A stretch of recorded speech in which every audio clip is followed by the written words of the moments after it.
En 1989, les frères Menendez massacrent leurs parents.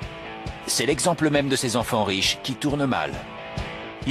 Vous pouvez posséder toutes les richesses du monde et n'avoir aucun sens moral. L'accusé a dit « Et triple, ce gros lard coulera en moins de 2. » Ça ne lui faisait rien de voir le sang de sa mère. Police secours, il y a un type par terre. Il a l'arrière du crâne qui saigne. Quand vos parents sont très riches, vous pouvez vous croire tout puissant, auquel cas vous courez à la catastrophe.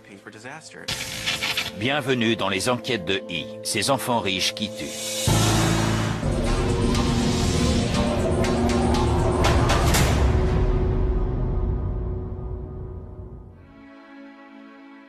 Daphné Abdella ne naît pas avec une cuillère en argent dans la bouche. Mais en mai 1982, elle est adoptée par des parents fortunés. Sa mère venait de Paris, elle était mannequin, et son père était un homme d'affaires israélien. Ils avaient beaucoup d'argent et vivaient dans un appartement somptueux. Le Majestic donne sur Central Park. C'est un immeuble de millionnaires. Pour y acheter un appartement, il faut avoir au moins 2 millions sur votre compte en banque.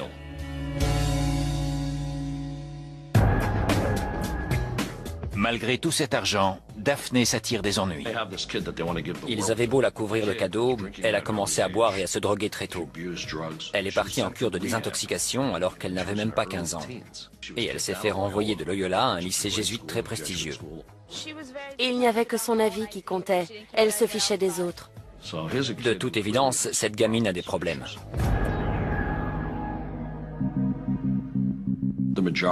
Tous ses camarades disent la même chose. Elle fait un peu garçon manqué. Elle porte des vêtements larges. Elle est un peu complexée parce qu'elle a quelques kilos en trop. Bref, c'est pas une gamine facile. Et ils préfèrent l'éviter. Du coup, ça les surprend vraiment de la voir traîner avec Christopher. En 1997, Daphné sympathise avec un garçon assez réservé, Christopher Vasquez. Tous les opposent. Christopher vient d'une famille d'ouvriers aux revenus modestes. Il vit dans l'Upper East Side, à savoir le Harlem Latino, au 5e étage d'un HLM. Daphné, elle, vit à côté de Central Park. Elle a un portier et beaucoup d'argent.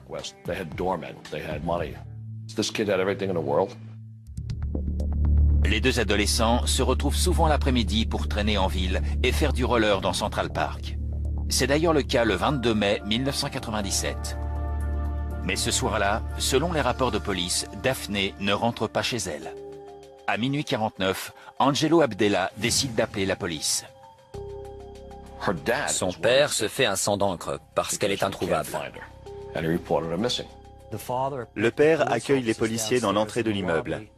Le portier leur indique alors avoir vu Daphné dans la buanderie. C'est donc là qu'ils vont la chercher. Ils trouvent Daphné et Christopher nus, en train de se nettoyer près d'un évier parce qu'ils sont couverts de sang. Les policiers leur demandent pourquoi ils sont couverts de sang. Et ils disent qu'ils sont tombés en faisant du roller. Or, ils ont effectivement des égratignures qui peuvent expliquer tout ce sang.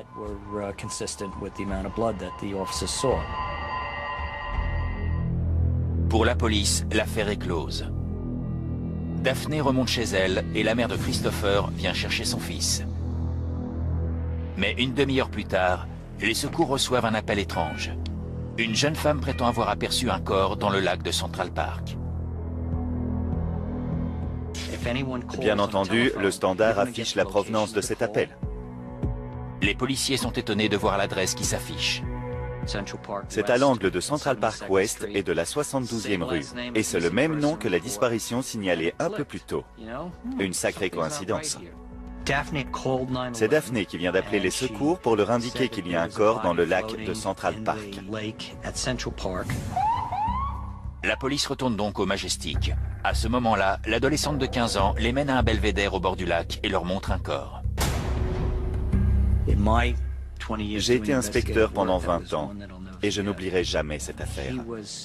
Le corps était mutilé. Le visage était lacéré de la bouche aux oreilles. On lui avait coupé le nez. Il ne tenait plus qu'au cartilage. Il avait reçu des coups de couteau à la poitrine. Il avait le poignet presque sectionné, le ventre ouvert et les intestins qui pendaient. Bien 6 mètres d'intestins. C'était un crime violent, brutal et plein d'animosité. Selon les rapports de police, Daphné se met alors à crier « J'ai essayé de t'aider, je t'ai fait du bouche à bouche ». Les policiers décident d'emmener la jeune fille au poste pour l'interroger. Elle accuse alors Christopher d'avoir poignardé la victime. Je suis persuadé qu'elle savait ce qui s'était passé. Elle donnait des détails très précis. C'était évident qu'elle avait participé au crime. En mai 1997, l'agent immobilier Michael McMorrow est poignardé dans Central Park. Deux adolescents de 15 ans, Daphné Abdella et Christopher Vasquez, sont accusés du meurtre. Un commentaire? Fichez-moi la paix. Ces mutilations étaient très brutales. Et ça semblait incroyable que des adolescents soient capables d'un tel carnage. Christopher et Daphné plaident tous les deux non coupables. N'oubliez pas qu'il s'agit d'une adolescente qui est morte de peur. Elle est très jeune et c'est terrible d'être accusée d'un crime horrible que l'on n'a pas commis. Selon les proches de Michael McMorrow, celui-ci avait l'habitude d'aller à Central Park les jours fériés. Il jouait au softball. Il sortait du boulot côté ouest du parc. Il se rendait aux Strawberry Fields, où il retrouvait les mêmes amis depuis 20 ans.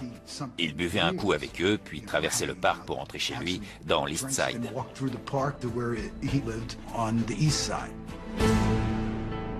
L'enquête indique que Michael quitte ses amis vers 23 h. C'est alors qu'il croise Daphné et Christopher, tous deux ivres. Or, Michael connaît bien Daphné. Ils vont aux mêmes réunions des alcooliques anonymes. Ils décident donc de prendre un dernier verre ensemble. Ils s'installent sous le belvédère face au lac et ils boivent des bières. À un moment donné, on ne sait pas trop quand, Daphné raconte que Michael l'enlace et qu'ils commencent à s'embrasser. Mais ce n'est pas un baiser fougueux, c'est peut-être juste un bisou sur la joue. Bref, en voyant ça, Christopher pique une colère. Je précise que c'est la version de Daphné qui raconte que la situation dégénère à ce moment-là. Peut-être que Christopher est jaloux. Peut-être que Daphné s'occupe plus de la victime que de Christopher. Quoi qu'il en soit, quelque chose va provoquer leur colère. Pendant l'audition préliminaire de Daphné, le procureur lit des extraits de sa déposition. L'accusé déclare avoir dit à Chris, le co-accusé, « Étripe-le, ce gros lard coulera en moins de 2. »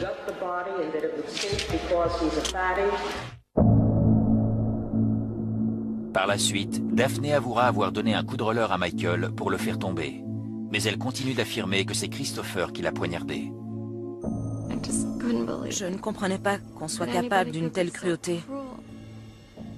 Pour moi, c'était incompréhensible. Parce que dans ma famille, nous ne sommes pas des gens violents.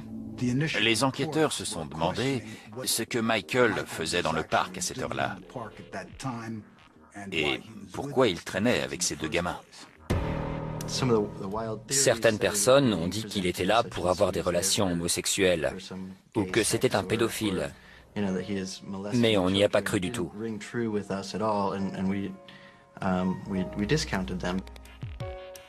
On se fichait de savoir le pourquoi du comment et qui l'avait tué. Tout ce qu'on savait, c'est qu'il était mort et que notre famille était anéantie. Pendant le procès, d'après le New York Times, l'avocat de Christopher accuse Daphné. De leur côté, les Abdella sont prêts à payer le prix fort pour engager le meilleur avocat possible. L'avocat de Daphné s'appelle Ben Brafman. Il est notamment connu pour avoir défendu P. Diddy. Bref, Daphné conclut un marché avec le procureur. Elle plaide coupable, mais pour un chef d'accusation moins grave, à savoir homicide volontaire et non meurtre aggravé. Les gens très riches ont les moyens d'engager des avocats très compétents. Et bien souvent, ils s'en sortent avec des peines moins sévères, voire sans aucune condamnation. Ça ne fait aucun doute. C'est comme ça que fonctionne notre justice. Daphné est condamnée à une peine de 3 à 10 ans de prison. Elle s'arrange également pour ne pas avoir à témoigner dans le procès de Christopher Vasquez. Ses dépositions ne peuvent pas non plus être citées. Son avocat s'arrange pour qu'elle n'ait pas à témoigner pendant le procès. C'est effarant. On ne racontera jamais sa version des faits. Bref, le procureur de Manhattan se tourne vers Christopher, dont le procès s'ouvre enfin. L'avocat de Christopher ne nie pas la présence de ce dernier lors du meurtre, ni même sa participation. Non, tout ce qu'il nous dit, c'est que c'est Daphné qui a poignardé Michael. Et forcément, comme elle n'est pas là pour dire le contraire... Vasquez n'est pas condamné pour meurtre aggravé, mais pour homicide volontaire. Il n'est pas condamné pour meurtre aggravé. La raison ? Les jurés n'ont pas entendu la version de Daphné. Ils n'ont pas toutes les données du problème. Ceci dit, ils ont bien conscience de la gravité du crime, car Michael a quand même reçu 32 coups de couteau. Du coup, Christopher est reconnu coupable d'homicide volontaire, exactement comme Daphné. Christopher écope de la peine maximale, 10 ans de prison. Il ne nous a pas expliqué la raison de son geste. On aurait voulu comprendre pourquoi on se retrouvait dans cette salle d'audience, pourquoi tout ça nous était arrivé. Mais ce procès ne nous a apporté aucune réponse. Daphné et Christopher sont les seuls à savoir ce qui s'est passé.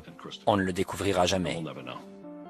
Les McMorrow ont acheté un banc au dos duquel ils ont gravé le nom de Michael McMorrow et qu'ils ont installé dans Strawberry Fields. Il se trouvait à cet endroit la dernière fois qu'il s'est amusé. Je vais voir ce banc de temps en temps. C'est un lieu où les amis se rencontrent, et c'est ce que Michael aimait par-dessus tout. Profiter de la vie. En 2004, Daphné et Christopher bénéficient d'une libération anticipée pour bonne conduite, après avoir purgé les 2/3 de leur peine. Je sais qu'ils ont été libérés. Je ne sais pas où ils sont. J'espère ne jamais les croiser. Et j'espère qu'ils auront retenu la leçon, que plus jamais ils n'infligeront une telle tristesse à qui que ce soit au cours de leur existence. Daphné Abdella avait tout pour réussir. Je pense même qu'elle avait une situation enviable. Mais elle a tout anéanti. C'est bien la preuve que vous pouvez posséder toutes les richesses du monde et n'avoir aucun sens moral.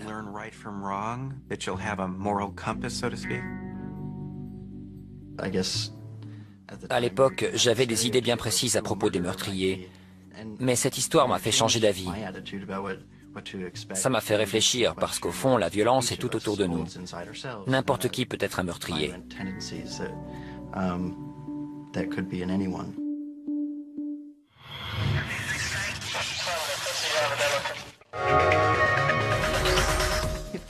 Il faut imposer des limites aux enfants. Sinon, ils ne comprennent pas que leurs gestes ont des conséquences. Ils se croient tout permis.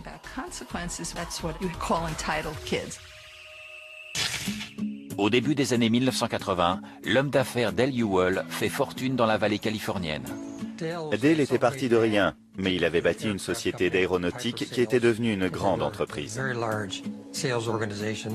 Ewell et sa femme, Glee, ont 2 enfants, Dana et Tiffany. Ils vivent dans la banlieue huppée de Fresno. Dale était ravi d'avoir une fille et un fils. Pour lui, c'était la famille parfaite. Il était fou de joie. D'après l'oncle de Dana, ce dernier était un enfant étrange. Il parlait comme un adulte. Même à 10 ou 12 ans, quand on lui parlait au téléphone, on aurait dit un jeune de 25 ans. Grâce à l'argent de ses parents, Dana fait toujours bonne figure. Un jour, il a embouti sa Mercedes, mais Dale lui a racheté exactement le même modèle pour que personne ne soit au courant. C'est la chose à ne pas faire. Ils se disent, quoi qu'il arrive, leurs parents les tireront d'affaire. Et ils se croient tout permis. Il avait tout l'argent qu'il voulait. Il allait au lycée en costume Armani. C'était ses 2 obsessions, l'argent et le pouvoir. Même ses prétendus amis le disaient. Dana était très avide de pouvoir et d'argent.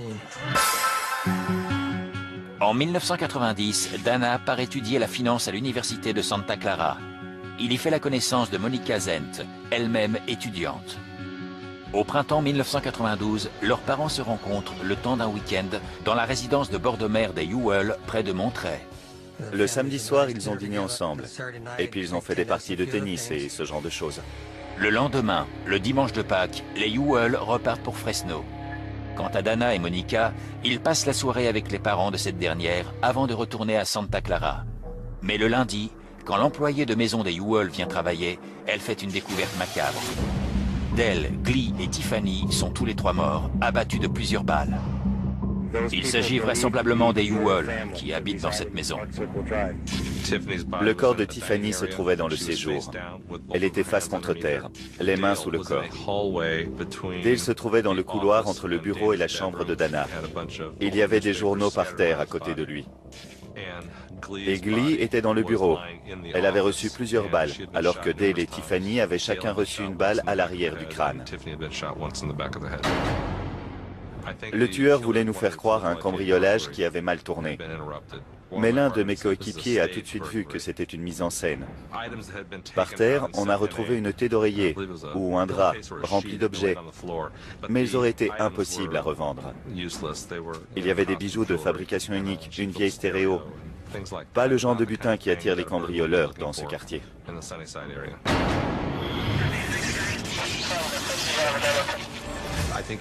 D'habitude, après un crime de cette violence, les gens ont toujours peur qu'il leur arrive la même chose. Mais là, quand on écoutait les conversations, c'était toujours la même question qui revenait. Où est Dana ?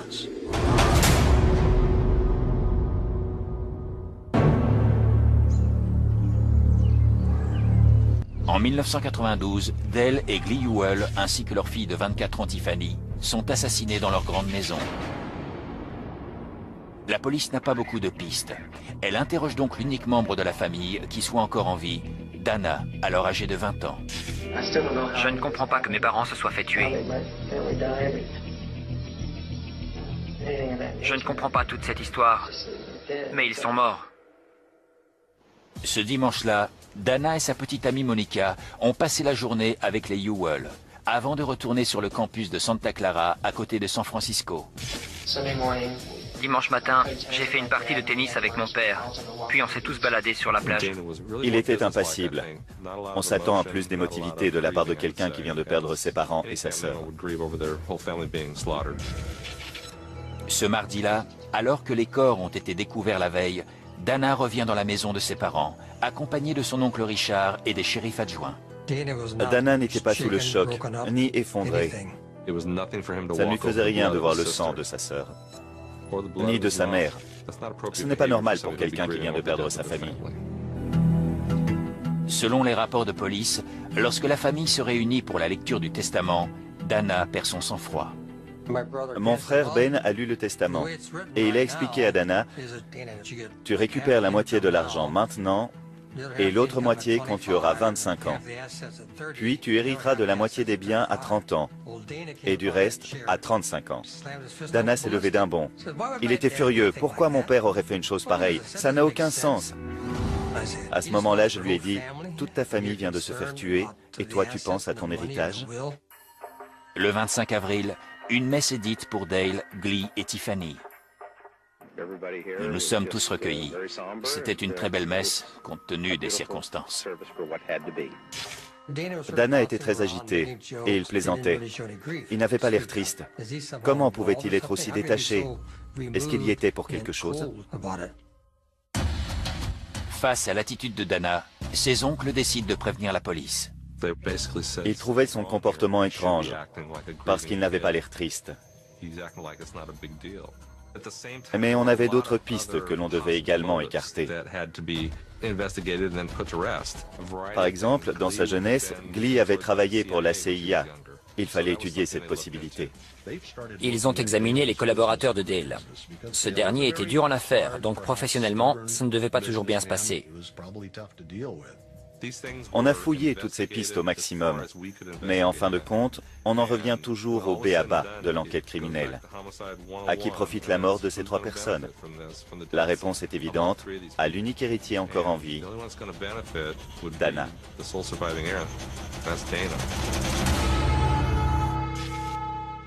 Dana va hériter d'une fortune de 8 millions de dollars, ce qui fait de lui le suspect idéal, à un détail près. On s'est regardé et on s'est dit qu'il fallait qu'on prenne la route. Donc on est reparti vers le campus. Le soir des meurtres, Dana se trouve avec sa petite amie à plus de 200 km de Fresno. Il avait un alibi en béton, parce qu'il était à des kilomètres de là. Mais la police continue d'avoir des soupçons. Tout pointait vers Dana. Alors comment avait-il fait? Puisqu'il n'était pas sur place, il avait dû engager un tueur. Les enquêteurs décident de faire des recherches à Santa Clara. Là, ils trouvent un article récent consacré à Dana. C'était dans le journal de San José. L'article racontait que Dana avait bâti une entreprise à partir de rien et qu'elle valait maintenant des millions. L'article parlait de lui, mais c'était la vie de son père qu'il racontait. Donc, il se faisait passer pour un grand homme d'affaires. Quand il rencontrait des gens, il leur disait qu'il était millionnaire et qu'il serait bientôt milliardaire.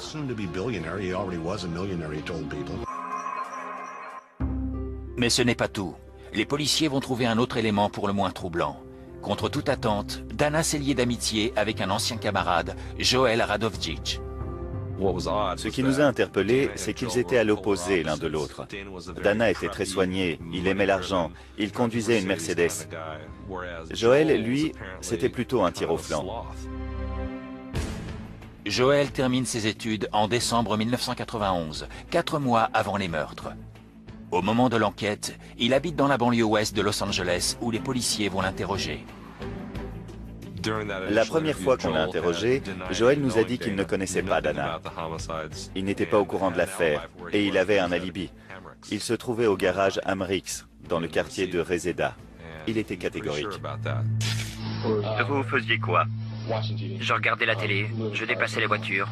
J'ai passé toute la journée là-bas. L'enquête indique qu'aucun employé du garage n'est en mesure de confirmer l'alibi de Joel. La police va donc le placer sous surveillance.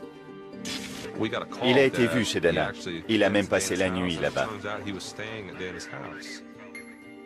Puisqu'il prétend ne pas connaître Dana, qu'est-ce qu'il va faire chez lui?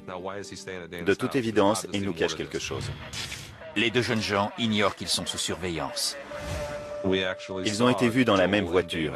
Puis ils sont entrés dans une banque et en sont ressortis très satisfaits.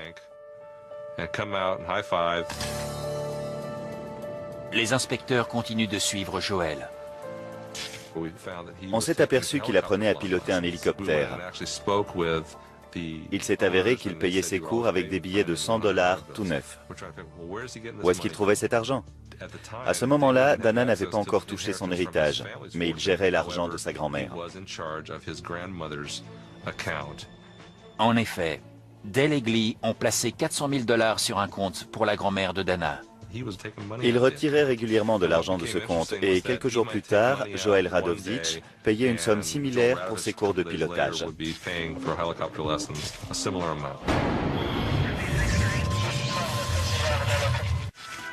Au printemps 1993, les inspecteurs ont 2 suspects dans le triple meurtre d'une riche famille de Fresno. Ils pensent que Joel Radovjic, 22 ans, a abattu Dale Ewell, sa femme Glee et leur fille Tiffany. Mais la police soupçonne Dana, le fils des Ewell, d'avoir orchestré cet assassinat. Dana Ewell est obsédé par l'argent. Il est riche et il veut que tout le monde le sache. Or, ce crime profite à une seule personne, lui. Le hic, c'est qu'il a un très bon alibi. Il n'est pas à Fresno au moment des meurtres. Les enquêteurs cherchent donc des preuves incriminant Dana Ewell, qui a 22 ans, et son ami Joel. On est allé voir Dana à sa résidence universitaire et je lui ai annoncé qu'on soupçonnait Joel Radovjic des meurtres. À ce moment-là, il est devenu livide. Il a fermé la porte et 10 minutes plus tard, il est sorti par l'arrière du bâtiment. Dana quitte alors le campus pour contacter Joel depuis un téléphone public. Ça n'a pas de sens. On le prévient qu'on soupçonne Joel des meurtres et même pas 20 minutes plus tard, il l'appelle chez lui à Los Angeles. Des policiers vont alors suivre Joel jusqu'à un restaurant. Il est allé parler à l'un des serveurs. On a par la suite découvert qu'il s'agissait de Jack Ponce, un ami d'enfance des Radovjic. Lors d'un interrogatoire, Jack Ponce, 24 ans, reconnaît avoir eu une arme du même calibre que celle utilisée dans l'affaire Ewell. Quand on a découvert que Jack avait eu un fusil de calibre 9 mm, on s'est rendu dans l'armurerie qui lui avait vendu cette arme et on s'est procuré le même modèle. Ensuite, la police scientifique a tiré le même type de balle avec ce fusil. Or, elle portait les mêmes marques que celles prélevées sur Glee. Les inspecteurs possèdent alors suffisamment d'éléments à charge contre Joel et Jack, mais c'est Dana qu'ils veulent inculper. C'est Dana qu'ils voulaient arrêter. C'était leur objectif. Dans cette affaire, on a une multitude d'éléments qui viennent s'imbriquer.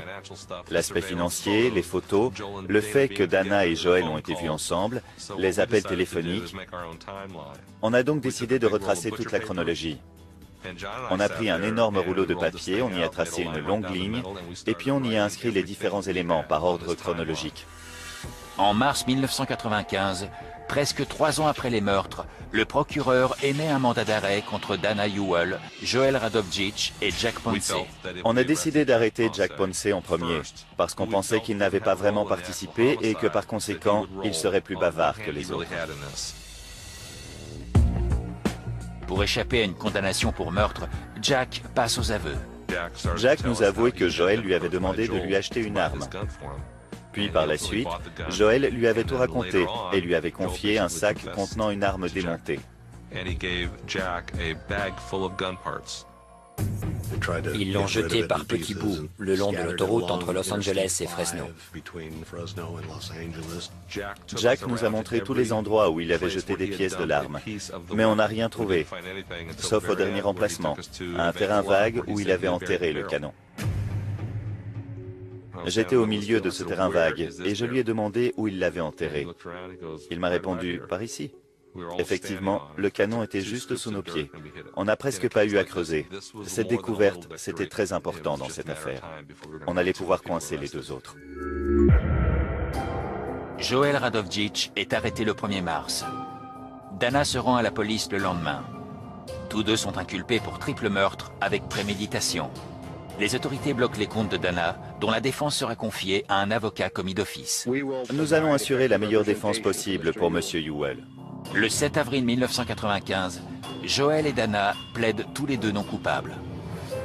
Dana Ewell a nié être impliqué de quelque manière que ce soit dans le meurtre de ses parents. Presque 3 ans plus tard, s'ouvre enfin le procès de Dana et Joel. L'avocat de Dana accuse alors Joel Radovjic et Jack Ponce.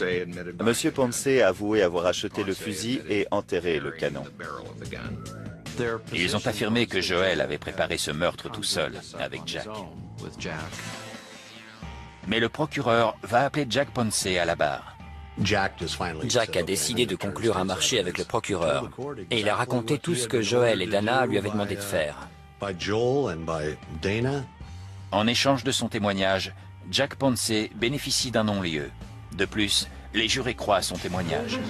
Les jurés déclarent l'accusé Dana James Ewell coupable de violation de l'article 187 du Code pénal, coupable de meurtre. Joel Patrick Radovjic, coupable de violation de l'article 187 du Code pénal, coupable de meurtre. Quand le jury les a déclarés coupables, ça m'a beaucoup soulagé. C'était une vraie victoire. On va peut-être enfin pouvoir faire notre deuil. Toute cette affaire a été très dure pour nous, mais la justice m'a redonné confiance.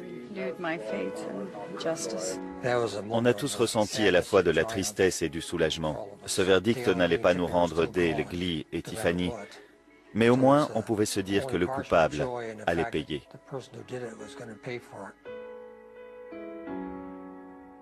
À la lecture du verdict, Dana va s'exprimer pour la première fois depuis le procès.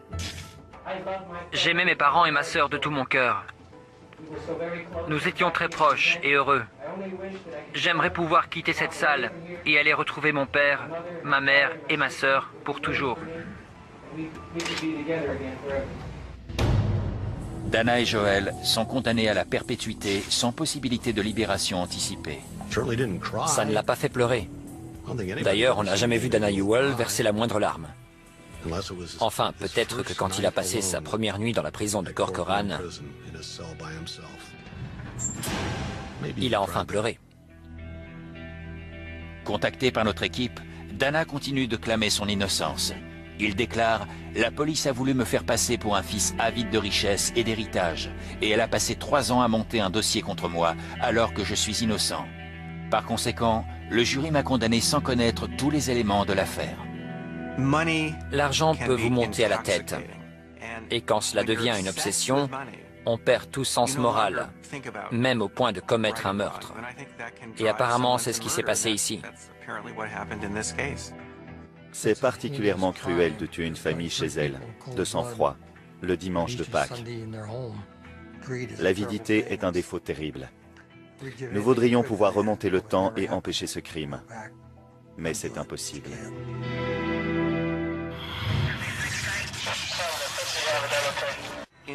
Dans les communautés plutôt riches, il y a forcément des inégalités. Quand on a moins d'argent et qu'on côtoie des gens privilégiés, ça crée des tensions. Or, ce genre de situation peut pousser les gens à des gestes disproportionnés pour montrer qu'ils sont puissants.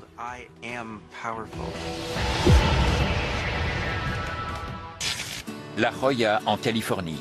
Ses plages de sable fin, ses boutiques de luxe, ses villas de millionnaires et son taux de criminalité exemplaire.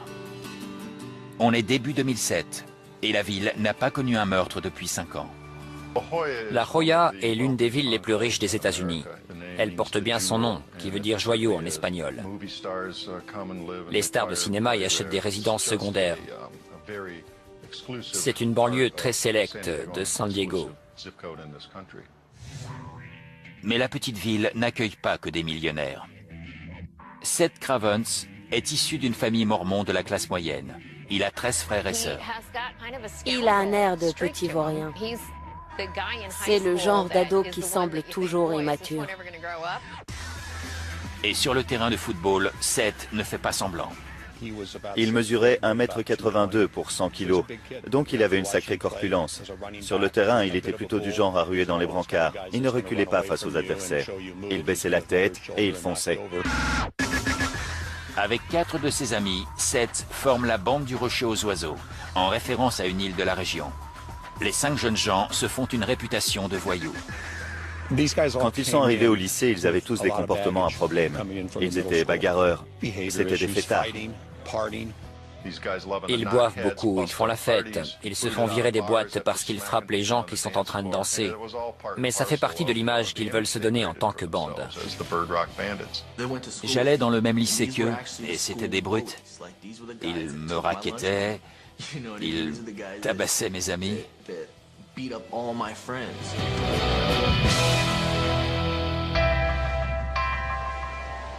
Nigel Coanui vient d'Hawaï. En 1991, suite à un ouragan, il s'installe à La Joya avec ses 2 frères. Après l'ouragan, ma mère a voulu venir ici pour qu'on mène une vie plus confortable. Tout comme les Cravens, les Coanui ne font pas partie de la haute société. La Joya, c'est un endroit très particulier, c'est plein de familles qui ont beaucoup d'argent, et c'est pas évident pour les jeunes parce qu'il faut faire bonne figure. Vous avez des ados de 16 ans qui ont des BMW, mais nous, on n'a pas été élevés comme ça, on était très pauvres. Le cadet des frères Coanui est un prodige du surf. En arrivant à La Joya, il s'est dit « l'eau est pas très chaude, mais ça devrait le faire ». Il s'inscrivait à des compètes. Il s'était même dégoté un sponsor. Il adorait surfer et il allait bientôt passer pro. Pour moi, le surf, c'est une passion. Je t'assure, ce sera toujours ma passion. Et même si j'arrive pas à en vivre, j'arrêterai jamais. L'enquête indique que le 24 mai 2007, Emery, qui a 24 ans, emmène sa petite amie Jenny Grasso boire un verre au La Joya Brew House. Ce soir-là, Seth Cravens et sa bande sont également présents, comme le montre cette vidéo. Vive la bande du Rocher! Emery Coanui connaît toute cette bande, y compris Eric House, alors âgé de 20 ans. À un moment donné, ils se sont bousculés. Emery et Eric se sont tous les deux retrouvés avec de la bière sur leurs vêtements. On ne sait pas lequel des deux s'est énervé en premier. Mais toujours est-il qu'ils ont commencé à se disputer. L'un des videurs a alors demandé à Emery de sortir. Emery est donc sorti du bar, suivi de Monsieur House et Monsieur Cravens. Ils se sont mis à le provoquer alors qu'il se dirigeait vers sa voiture. Bref, Emery Coanui a rejoint sa voiture et Jennifer Grasso l'a ramené chez lui. Apparemment, pendant le trajet, il a appelé Monsieur House, donc la dispute a continué. Bien entendu, les 2 jeunes gens les ont rapidement rejoints et ils se sont battus.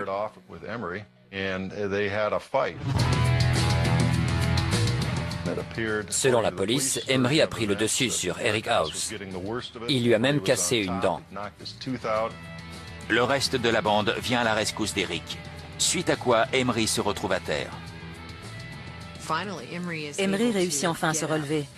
Il se tourne vers Seth Cravens et lui dit « Tu crois pouvoir me tabasser devant chez moi ?» Les rapports de police indiquent qu'à ce moment-là, Seth donne un coup de poing à Emery qui tombe en arrière. Emery tombe sur le bitume, au milieu de la route. Et au moment où son crâne heurte le sol, rien qu'au bruit, tous les témoins devinent que la situation est très grave. Les gens du quartier appellent les secours. Police secours. Je viens de voir un type se prendre un coup de poing très violent. Je pense qu'il est blessé.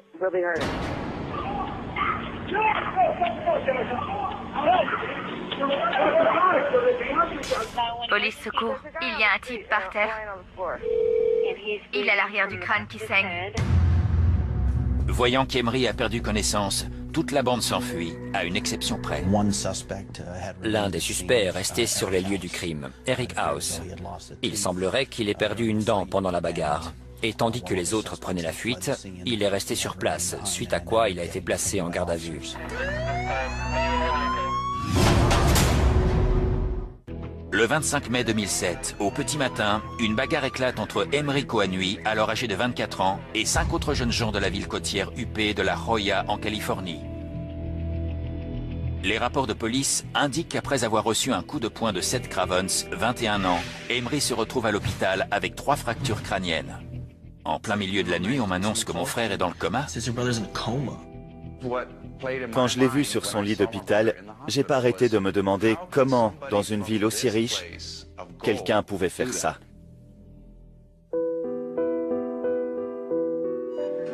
Emery subit une longue intervention chirurgicale. Mais il succombera à ses blessures 4 jours plus tard. Il souffrait d'un édème cérébral trop important. Alors les médecins ont dû le placer sous respirateur. Ses parents ont donc dû prendre une décision terrible. Mais comme il n'avait aucune chance de sortir du coma, ils ont décidé de le débrancher. Emery décède le 28 mai 2007. On a réexaminé les lieux du crime et on a réinterrogé les riverains. Seth Cravens est rapidement apparu comme le principal suspect. En effet, c'est lui qui avait frappé Emery, avant que ce dernier ne se blesse mortellement le crâne en tombant par terre. Mais les autres suspects étaient également impliqués, donc on les a tous arrêtés pour meurtre.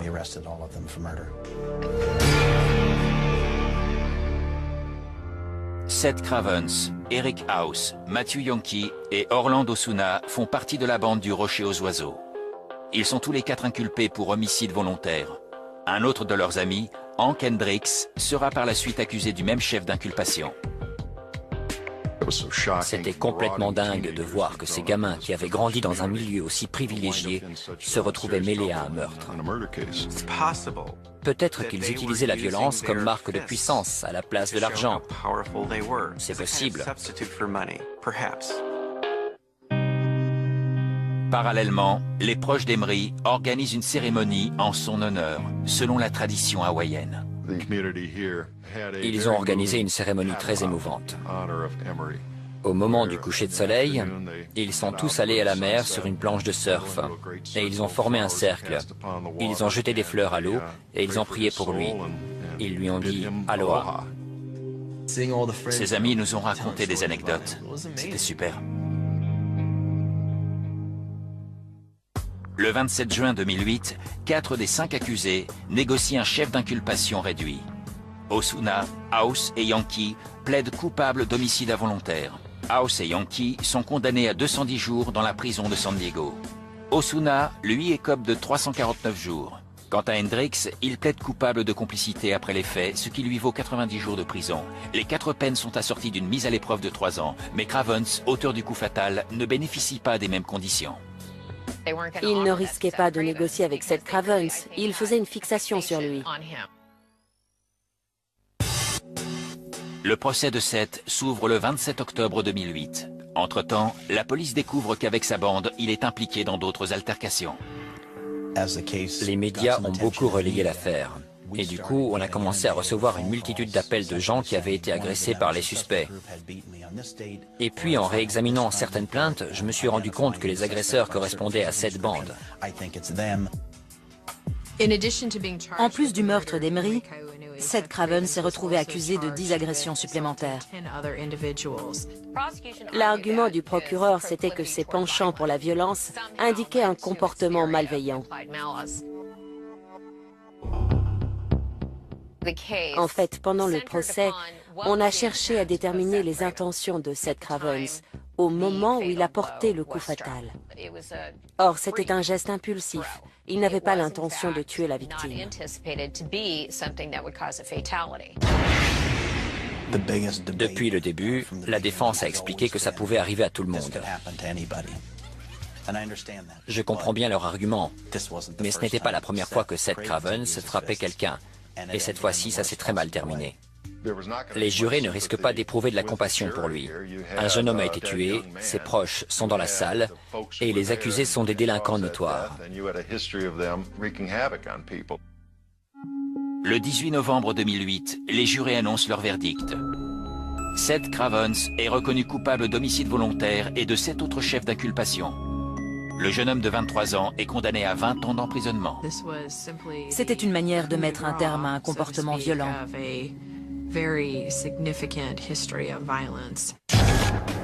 En décembre 2009, les autres condamnés bénéficient d'une libération anticipée. Hendricks part étudier dans le New Hampshire, tandis qu'Osuna, Yonki et House retournent à La Jolla. Quand on est condamné à une période de mise à l'épreuve, il y a un certain nombre de règles à respecter. En l'occurrence, les condamnés n'avaient pas le droit de se fréquenter, ni de se rendre dans les lieux qui vendent principalement de l'alcool. Or, un soir, Jenny Grasso, notre principal témoin dans l'affaire du meurtre, retrouve des amis dans un bar pour fêter un anniversaire. Et là, elle aperçoit 2 des condamnés, l'un à côté de l'autre. C'était contraire à 2 des conditions de leur mise à l'épreuve. Alors Jenny a prévenu la police. Le juge en avait assez de cette bande, donc il les a renvoyés en prison. En janvier 2010, Osuna, Yonki et House sont condamnés à 3 ans d'emprisonnement pour violation de leur mise à l'épreuve. C'est vraiment stupide, presque autant que de tuer mon frère. On leur donne une deuxième chance et ils retournent en prison. Ils se sont attirés des ennuis parce qu'ils faisaient la fête et qu'ils buvaient de l'alcool, mais apparemment, ils n'ont pas retenu la leçon.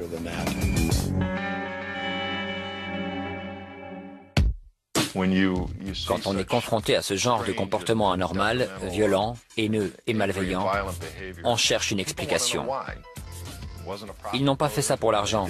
Il n'y avait pas de trafic de drogue. C'était même pas une histoire de territoire.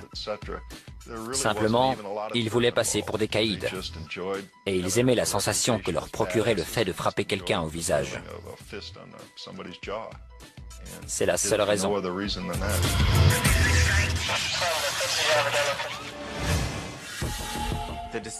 Au fond, la décision de commettre un meurtre correspond à un choix très extrême, qui dépend de chaque individu, de ses problèmes psychologiques et de ses motivations. Mais en fin de compte, ce n'est jamais l'argent qui provoque ces meurtres. Ces gestes sont dus à une erreur de jugement infinie. Donc en théorie, ça peut arriver à tout le monde. Ce qui est intéressant dans ces affaires, c'est que même des gens très riches peuvent succomber à cette erreur de jugement et prendre cette décision extrême, qui conduit au geste le plus horrible qui soit.